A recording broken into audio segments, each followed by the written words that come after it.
বজা হেঁতে নাগাই দে তা বঢ়িয়া নাচনি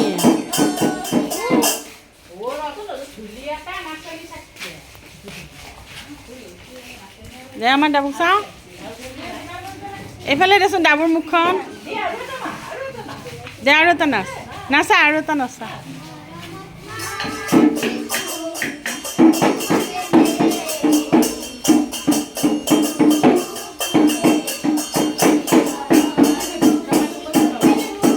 এইটো হা 20 ল 20 ল দি দে নালাগে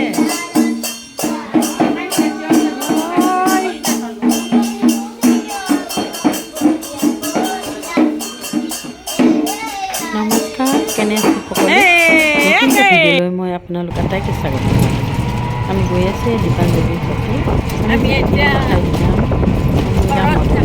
দাদাৰ ঘৰলৈ তাৰপিছত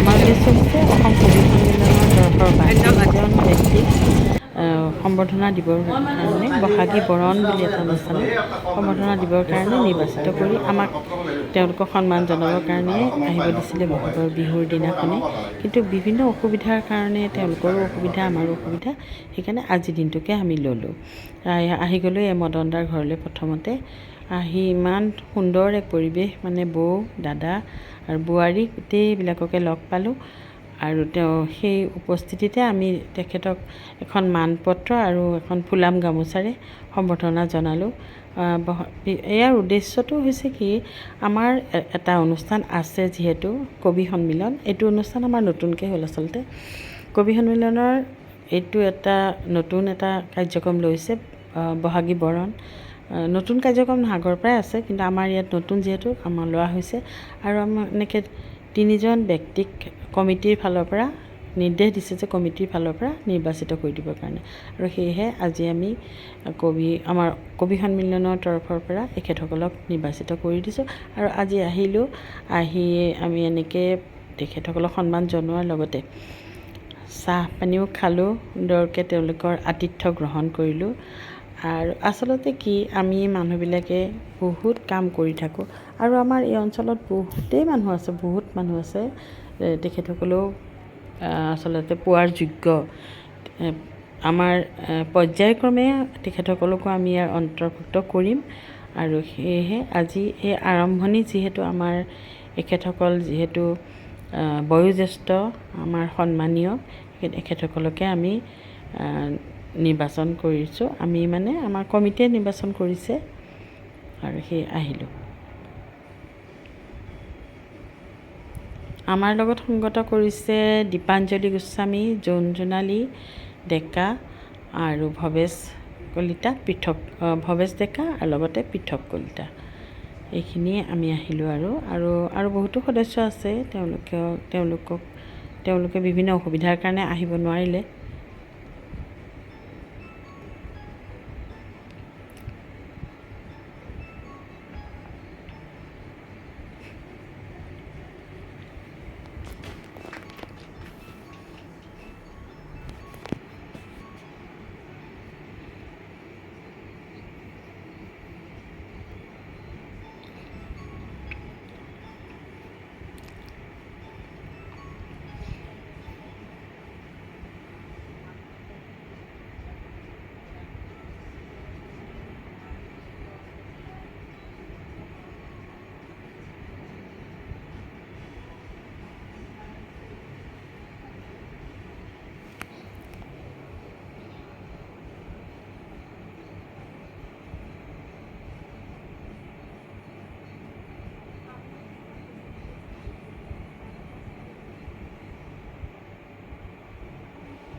মদন দা বুলিলে বহুত স্মৃতি জড়িত হৈ আছে মদন দাৰ আৰু পৰিয়ালটোৰ সৈতে মোৰ।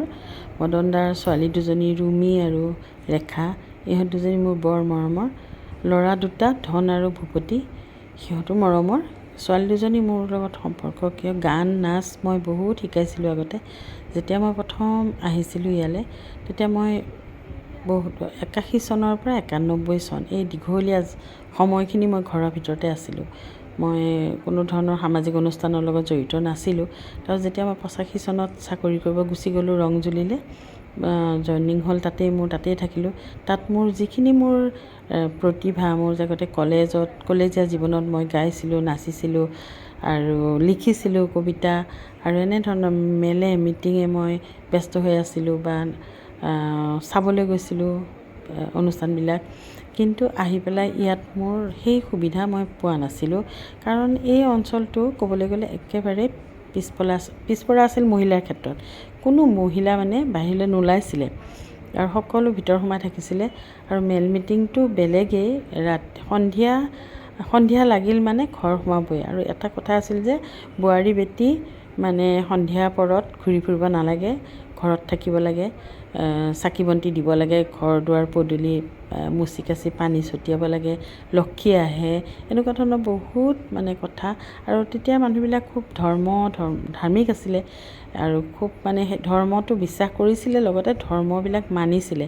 আৰু যিবিলাক নাপায় বা এনেকুৱা কৰিব নাপায়, তেনেকুৱা কৰিব নাপায়, এনেকুৱা ধৰণৰ কথাবিলাক খুব মানে মানিছিলে, বিশ্বাস কৰিছিলে আৰু খুব ভয় কৰিছিলে তাৰমানে।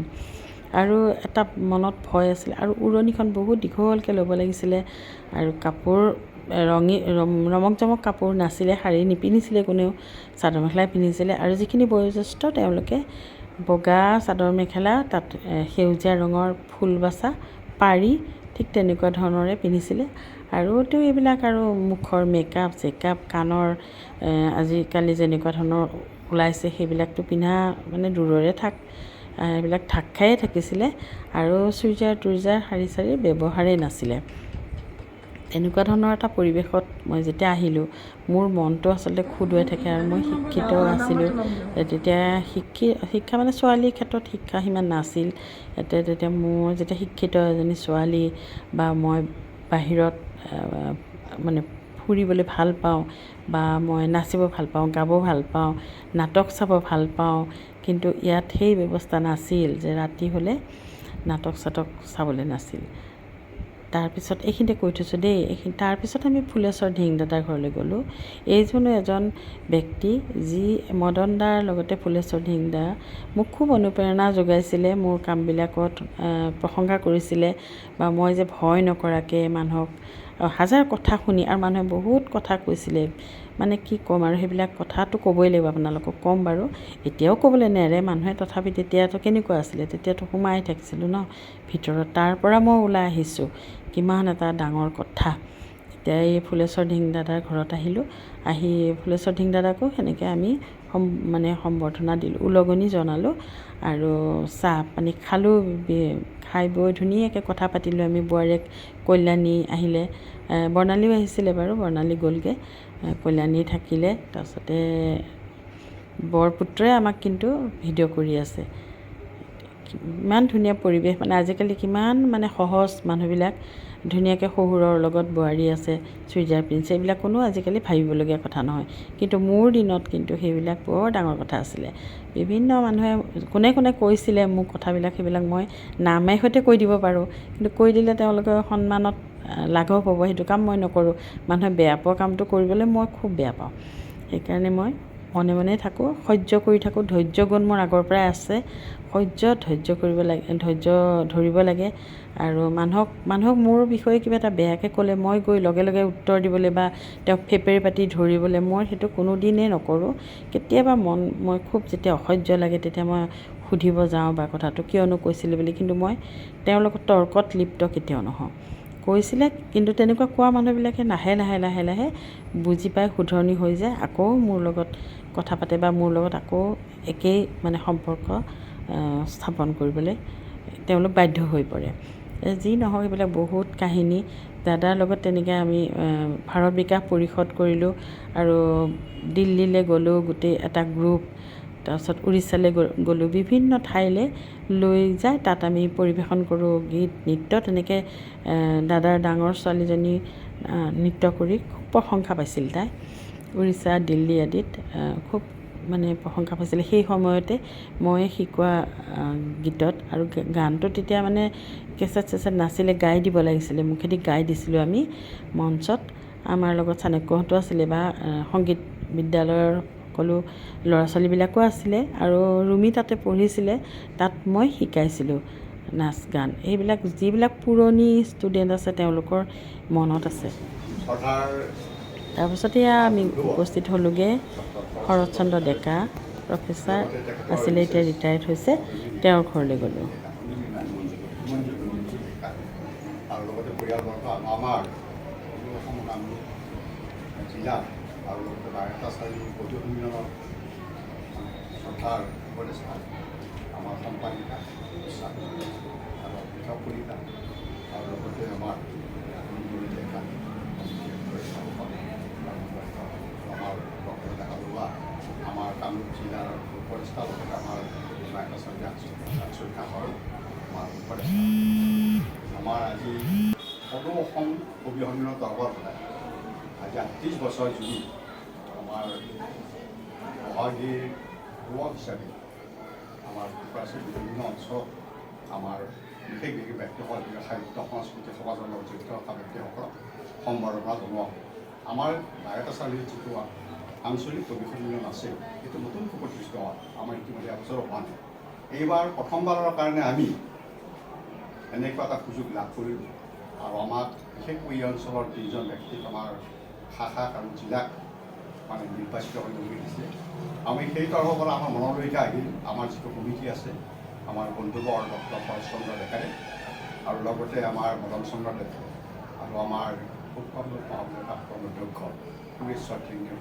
গতিকে তেখেতসকলক আজি এই বহাগীৰ যিটো আমাৰ মানে সত্ৰ চলি আছে, বিশেষকৈ 1 তাৰিখে দিব লাগিছিলে, কিন্তু বিশেষ কাৰণবশতঃ আৰু বিশেষকৈ আমাৰ যিসকলক আমি সম্বোধন তেখেতসকলক অসুবিধাৰ কাৰণে আজি তৃতীয় বহাগৰ দিনটো আমি হাতত লওঁ, আৰু হাতত লৈ আজি আমি তেখেতসকলক সম্বৰ্ধনা দিবলৈকে আহিছোঁ। আৰু এই সম্বৰ্ধনা দিয়াৰ পাত মুহূৰ্তত আমি ডক্টৰ শৰৎচন্দ্ৰ ডেকাৰ বিষয়ে অলপ ক'ব বিচাৰিছোঁ। ডক্টৰ শৰৎচন্দ্ৰ ডেকা যদিও আমাৰ বন্ধু, ল'ৰালি কালৰ বন্ধু, তেখেতে আমাৰ এই অঞ্চলৰ বিভিন্ন অনুষ্ঠানৰ লগত জড়িত। বিশেষকৈ বাৰটাচাৰীৰ যিটো শাখা হোৱা প্ৰতিষ্ঠা হৈছিলে, সেই সময়ত আমি আৰু ডক্টৰ শৰৎচন্দ্ৰ ডেকা প্ৰমুখ্য এই অঞ্চলৰ কেইজন ব্যক্তিৰ মানে সান্নিধ্যত বাৰটাচাৰী শাখাটো জন্ম হৈছিল, আৰু সেই প্ৰতিষ্ঠাপক সম্পাদক আছিল শৰৎচন্দ্ৰ ডেকা। তাৰ উপৰিও তেখেতে বাৰটাচাৰী সাহিত্য সভাৰ সভাপতি হিচাপে আৰু শেহতীয়াভাৱে তেখেতে আমাৰ বাৰটাচাৰী সাহিত্য সভাৰ সভাপতি হিচাপে কাৰ্যনিৰ্বাহ কৰিছিল। তাৰোপৰি তেখেতে এই অঞ্চলৰ কেইবাখন অনুষ্ঠানৰ জড়িত, বিশেষকৈ বাৰটাচাৰী বিয়াত মহাবিদ্যালয়ৰ তেখেতে প্ৰতিষ্ঠাপক সম্পাদক আছিলে, আৰু তেখেতৰ কাৰ্যকতে বাৰটাচাৰী মানে যিখন আমাৰ বিয়াত কলেজ আমাৰ লিখা কেইজনমান উদীয়মান যুৱকে আমি কলেজখনত অঞ্চলৰ এটা মানে শিক্ষাৰ ক্ষেত্ৰত আগবঢ়াই নিব পৰা এটা অনুষ্ঠান গঢ়ি দিছোঁ, আৰু সেই ক্ষেত্ৰত আমি সদায় অনুভৱ কৰোঁ। তাৰ উপৰিও তেখেতে এই অঞ্চলৰ যিমানবোৰ সামাজিক অনুষ্ঠান বিহুকে আদিকৈ যিমানবোৰ সামাজিক অনুষ্ঠান আছে, প্ৰত্যেকটো অনুষ্ঠানৰ লগতে জড়িত। আমি সেয়েহে তেখেতক এই হিচাপত আমি ধন্যবাদ আছোঁ। আৰু বিশেষকৈ তেখেত ঈশ্বৰ মহাবিদ্যালয় ইংৰাজী বিভাগৰ মুৰব্বী অধ্যাপক হিচাপে অৱসৰ গ্ৰহণ কৰিছে। তেখেতৰ ইংৰাজীত যথেষ্ট দখল আছে আৰু ইতিমধ্যে কেইবাখনো গ্ৰন্থ প্ৰকাশ কৰি উলিয়াইছে বায়তাচাৰ্য সাহিত্যবৰ তৰফৰ আৰু নিজাববীয়াকৈ কেইবাখনো গ্ৰন্থ প্ৰকাশ কৰি আছে। তেখেত এজন নিৰৱ সাহিত্যিক। হয়তো বহুতে অসমৰ বিভিন্ন ঠাইত তেখেতক হয়তো গম নাপালোঁ, আমাৰ এই অঞ্চলৰ সকলোৱে জানে তেখেত যে ভাল ইংৰাজীত পাৰদৰ্শিতা আছে, ইংৰাজী সুন্দৰকৈ ক'ব পাৰে আৰু ইংৰাজী সুন্দৰকৈ বক্তৃতা দিব পাৰে। তেখেতৰ অহৰহ শব্দ গতানুগতিকভাৱে আহি থাকে। গতিকে তেখেতে অকল ইংৰাজীয়ে নহয় অসমীয়াতো তেখেতৰ যথেষ্ট দখল আছে। আমি তেনেকুৱা এজন ব্যক্তিক আজি 12টা চাৰিআলিত আমাৰ যি কবি সন্মিলন আছে, সেই কবি সন্মিলনে আৰু কামৰূপীয়া কবি সন্মিলনৰ ৰূপত আৰু ফটো অসম কবি সন্মিলনৰ যি মানে আমাৰ মানপত্ৰ দিয়াৰ ব্যৱস্থা হৈছে, সেই ক্ষেত্ৰত আমি তেখেতক আজি এখন মানপত্ৰ দিয়াৰ লগতে এই কাৰ্যসূচী আৰম্ভ কৰাৰ প্ৰাক মুহূৰ্তত তেখেত এখন ফুলাম গামোচাৰে আমাৰ আমি তেখেতক সম্বোধন জনাওঁ। এই ফুলাম গামোচাখন দিব আমাৰ সদস্যা মানে আমাৰ কামৰূপ ডিষ্ট্ৰিক্টৰ সদস্যা আৰু লগতে বায়তাচাৰ্য কবিখনৰ সদস্যা জনজননী দেখাই তেখেতক সেই মানে অনুৰোধ জনাইছোঁ। দীপাঞ্জলি গোস্বামী তেখেতক আমি এই সম্বৰ্ধনা দিবৰ কাৰণে অনুৰোধ জনাইছোঁ আৰু ইয়াত প্ৰত্যেকজন যে সহযোগিতা আগবঢ়াই দিয়া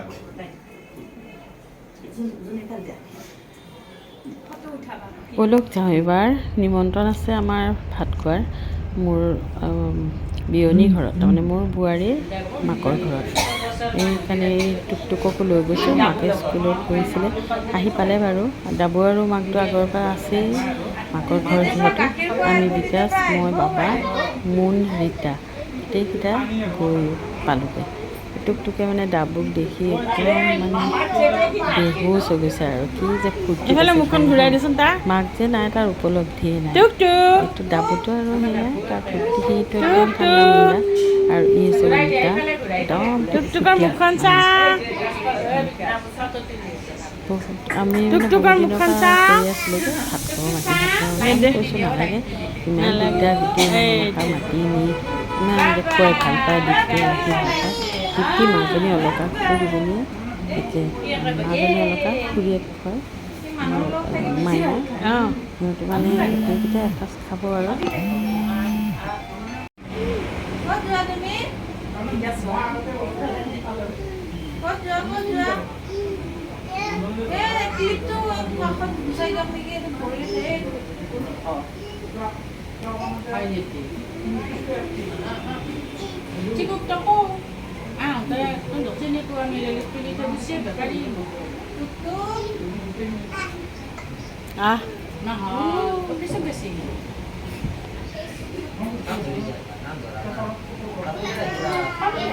নাম ধৰিছে এইফালে ঘূৰাই দে।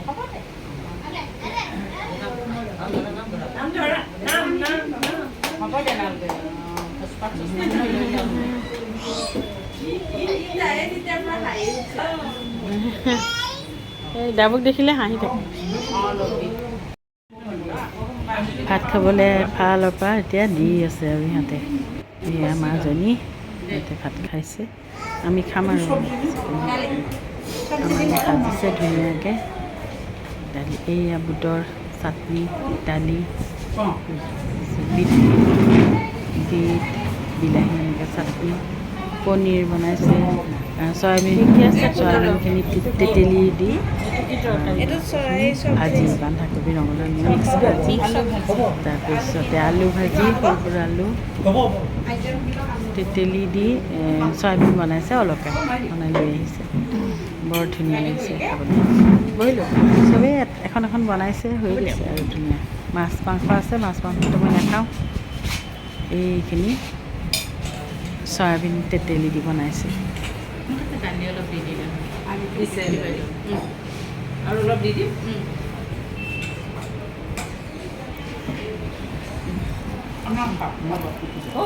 খোৱা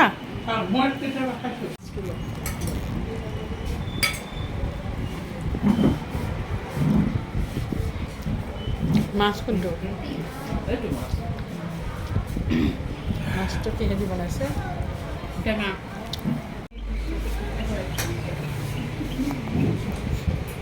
শেষেই হ'ল নেকি খোৱা? এতিয়াহে আহিলোঁ মই। তুমি বৰষা খালা? টোপনি ধৰিছে কিজানি?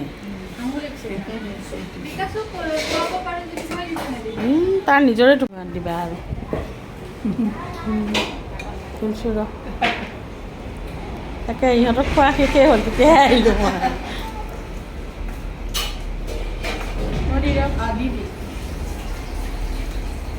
কি কৰি দিছে কওক যাওঁ তেতিয়াহ'লে আৰু এতিয়া আমি খাই বৈ ওলাই গ'লোঁ ভিডিঅ'টো মই ইমানতে শেষ কৰিলোঁ কেনে লাগিল আপোনালোকে জনাব ভাল লাগিল যদি লাইক কৰিব কমেণ্ট কৰিব আকৌ এটা ভিডিঅ' লৈ আপোনালোকৰ ওচৰলৈ আহি যাম কেনে লাগিল জনাব আৰু আটাই সুস্থ থাকক কুশলে থাকক নতুন ভিডিঅ'ত লৈ মই আকৌ আহি আছোঁ